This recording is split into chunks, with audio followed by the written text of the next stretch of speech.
Islam dan Kosmologi Perempuan, karya A.M. Safwan. Pendahuluan. Islam dan kosmologi perempuan di antara cinta dan sejarah.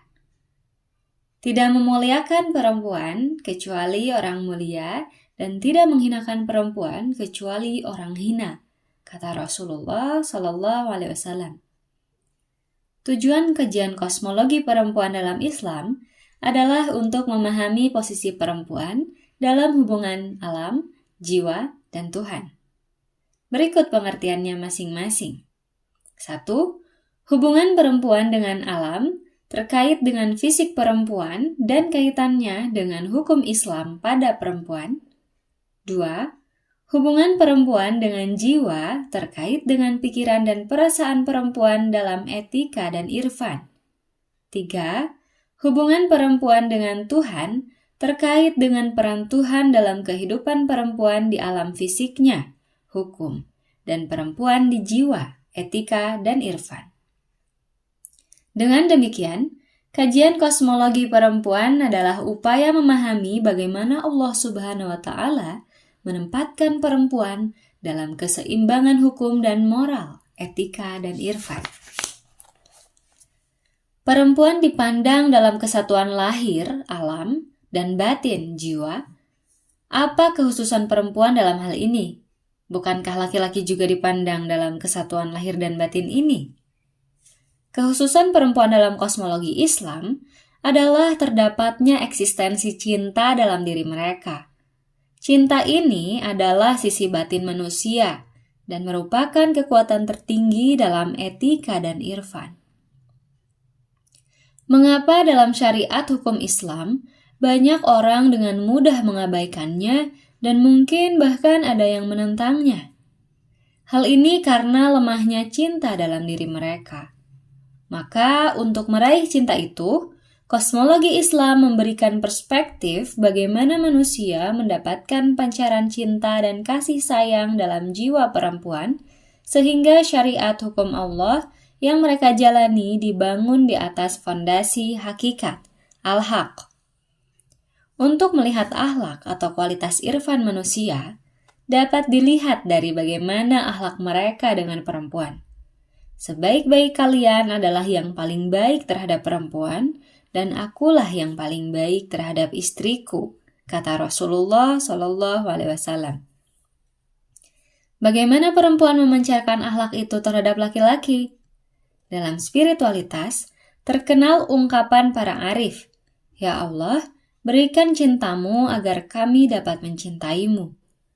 Dalam aspek batin ini, cinta perempuan kita letakkan dalam kerangka kosmologi sebagai jalan mengaitkan jiwa manusia dengan Allah Subhanahu wa Ta'ala.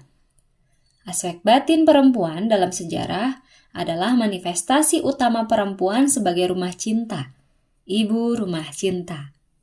Oleh karena itu, dalam kosmologi Islam, jika aspek kehidupan perempuan dalam sejarah tidak ditinjau dalam struktur sejarah, kemungkinan pembacaan sejarah kita akan didominasi dengan cara pandang sejarah yang terlalu maskulin atau laki-laki, aspek kekuasaan.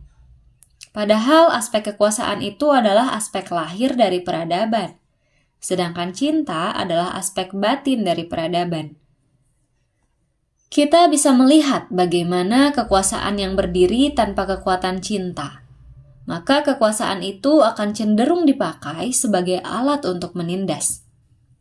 Oleh karena itu, pendekatan pemahaman tentang kehidupan perempuan dalam peradaban dilihat dari cara pandang kultural dan struktural. Bahwa penindasan terhadap perempuan bukan saja sebagai aspek budaya, tetapi juga hadir sebagai sistem pemikiran yang menumpu sebuah kekuasaan.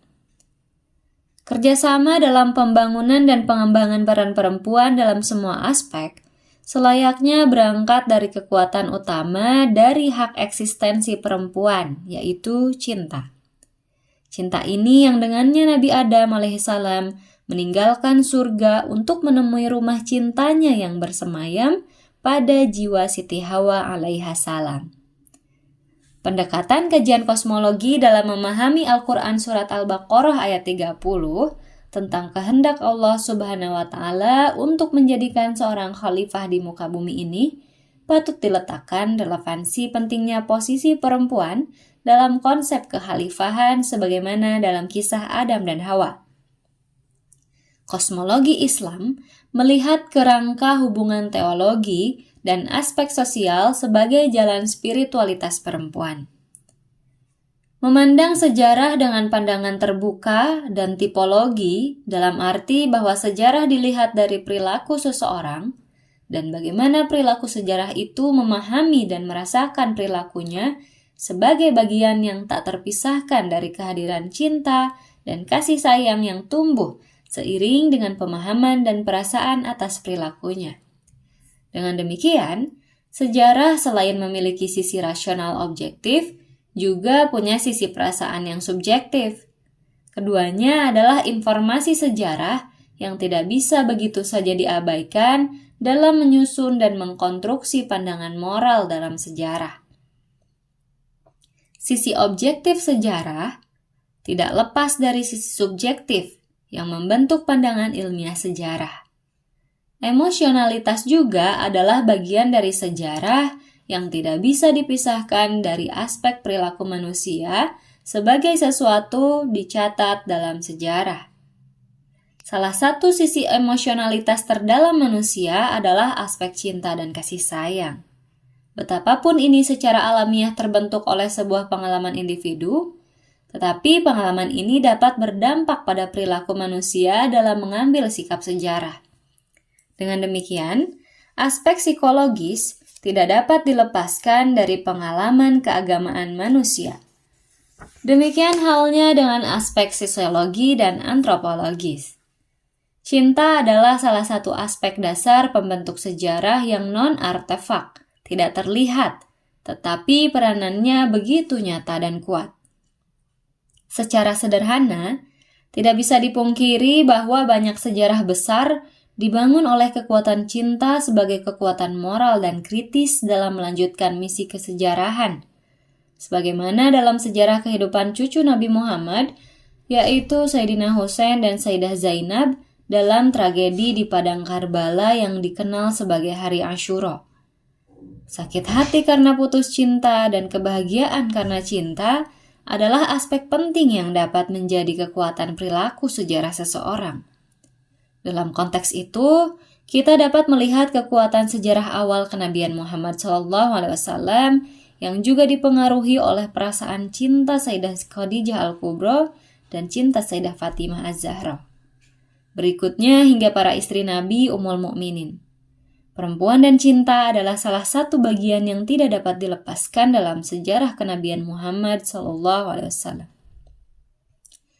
Tampaknya kita perlu memperkaya kajian perempuan dalam sejarah kenabian Muhammad, agar sejarah tidak dilihat dalam aspek rasionalitas semata, tetapi juga dalam aspek emosional cinta yang menunjukkan bagaimana cinta menjadi jalan kontinuitas sejarah. Cinta ini dalam sejarah kenabian Muhammad tampak sangat kuat muncul dalam perjuangan para perempuan di sisi Muhammad. Sayyidah Aminah, Sayyidah Khadijah, Sayyidah Fatimah, Sayyidah Zainab, dan para istri Nabi Ummul Mukminin. Bukalah kamus cinta seluas-luasnya dari para perempuan di sisi Muhammad. Maka akan kita saksikan sejarah yang terbentuk dari tangisan dan cinta sebagai kekuatan kebangkitan perempuan.